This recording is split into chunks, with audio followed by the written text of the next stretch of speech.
they were wrong about my house, they could be wrong about your house. If my kid deserves to be safe, your kids deserve to be safe. And we're all talking about our respiratory issues. Yes, they're real. But what is also real, and also it doesn't get said or spoken of enough, is the mental health aspect. Emotions ran high in East Palestine tonight as the community gathered for a town hall meeting with environmental experts. Neighbors asked questions about the chemicals spilled in the derailment and the future safety, of course, of their homes. In the meantime, we heard from the National Transportation Safety Board today, who said the derailment could have been prevented. 3 News investigator Marissa Sines reports. Nearly 3 weeks after the East Palestine train derailment, answers are coming. A preliminary NTSB report centers around the overheating of a wheel bearing on train car 23.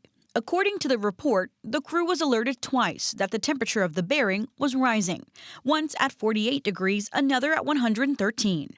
It wasn't until the bearing reached 263 degrees that the crews initiated the brakes. Norfolk Southern's threshold for, quote, critical temperatures is greater than 200 degrees. We have no evidence that the crew did anything wrong. And during this deceleration, the wheel bearing failed. 38 of the 149 train cars derailed, 11 of them carrying the hazardous materials. Now, roller bearings fail, but it's absolutely critical for problems to be identified and addressed early so these aren't run until failure. The toxic spill isn't the first of its kind for the railroad. Our investigation found 6 Norfolk Southern accidents investigated by the NTSB since 2006. 3 of them isolated crew fatalities. A trainmaster struck and killed by a Norfolk Southern train in 2016.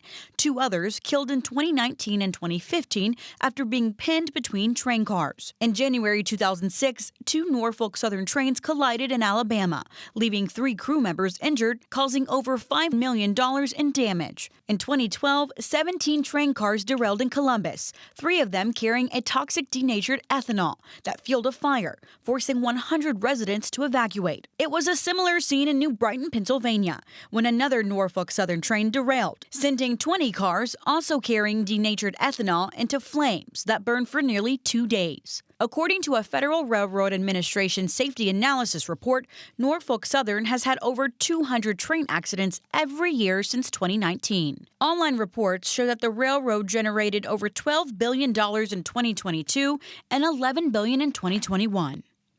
The timeline for the full East Palestine investigation could be as long as 18 months. The NTSB says it's in the fact-finding stage of the investigation, which will include testing of the wheel bearing that it says will be, quote, incredibly key to finding answers. Marissa Sines, 3 News. Tonight, Norfolk Southern responded to the day's events in East Palestine. The company issued a statement tonight saying, quote, at Norfolk Southern, our highest priority is the safety of our people and the communities we serve.